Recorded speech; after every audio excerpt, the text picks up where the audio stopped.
But the way this plan achieves those goals would lead to a fundamentally different America than the one we've known, certainly in my lifetime. In fact, I think it would be fundamentally different than what we've known throughout our history. A 70% cut in clean energy, a 25% cut in education, a 30% cut in transportation, cuts in college Pell Grants that will grow to more than $1,000 per year. That's the proposal. These aren't the kinds of cuts you make when you're trying to get rid of some waste or find extra savings in the budget. These aren't the kinds of cuts that the Fiscal Commission proposed.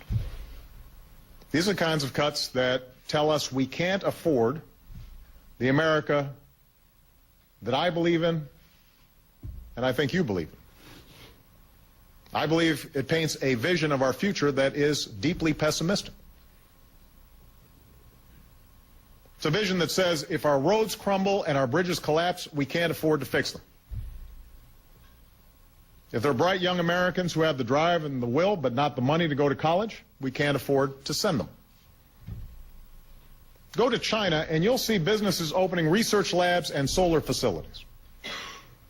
South Korean children are outpacing our kids in math and science. They're scrambling to figure out how they put more money into education. Brazil is investing billions in new infrastructure and can run half their cars not on high-priced gasoline but on biofuels.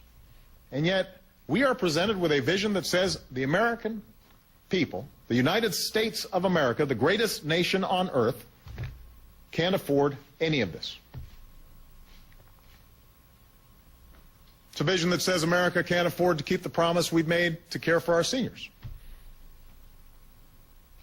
It says that 10 years from now, if you're a 65-year-old who's eligible for Medicare, you should have to pay nearly $6,400 more than you would today. It says instead of guaranteed health care, you will get a voucher. And if that voucher isn't worth enough to buy the insurance that's available in the open marketplace, well, tough luck. You're on your own. Put simply, it ends Medicare as we know it. It's a vision that says up to 50 million Americans have to lose their health insurance in order for us to reduce the deficit. Who are these 50 million Americans?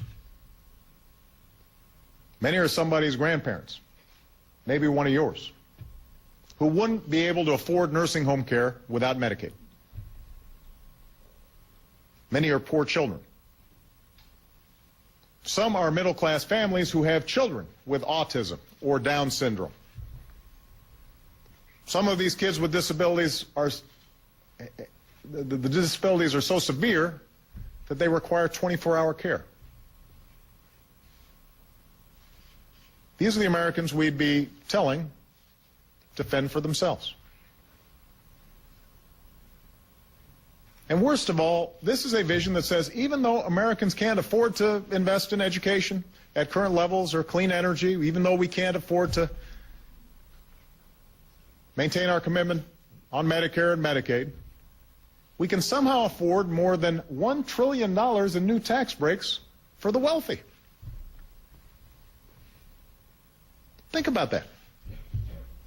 In the last decade, the average income of the bottom 90% of all working Americans actually declined. Meanwhile, the top 1% saw their income rise by an average of more than $250,000 each. That's who needs to pay less taxes? They want to give people like me a $200,000 tax cut that's paid for by asking 33 seniors each to pay $6,000 more in health costs. That's not right.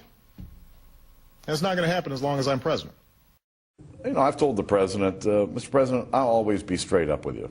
What you see is what you get. You know, I've told the president, Mr. President, I'll always be straight up with you. What you see is what you get. That's 12% for all of our national priorities: education, clean energy, medical research, transportation, our national parks, food safety, keeping our air and water clean, you name it. All of that accounts for 12% of our budget. Now, up till now, the debate here in Washington, the cuts proposed by a lot of folks in Washington, have focused exclusively on that 12%. A cut is a cut. And this bill will cut an estimated $315 billion over the next 10 years. The largest non-defense discretionary cut in the history of our country. And this $100 billion that we'll cut this week is just the beginning of the cutting that will come. All right. Who are these 50 million Americans? Many are somebody's grandparents, maybe one of yours, who wouldn't be able to afford nursing home care without Medicaid. Many are poor children. Some are middle-class families who have children with autism or Down syndrome. Clearing out some of the underbrush in the federal budget while we get ready to debate the path to prosperity. Clearing out some of the underbrush in the federal budget while we get ready to debate the path to prosperity. A 70% cut in clean energy. A 25% cut in education. A 30% cut in transportation. Cuts in college Pell Grants that will grow to more than $1,000 per year. There's some common ground out there, maybe even on education, to help educate more of America's kids. Mr. President, I'll always be straight up with you. What you see is what you get. I said a year ago that we should walk with the Tea Partiers, we should listen to them, and we should work with them. And that's exactly what we've done over the last year. I appreciate the energy that they've brought to the electoral process. I think it's very, very healthy.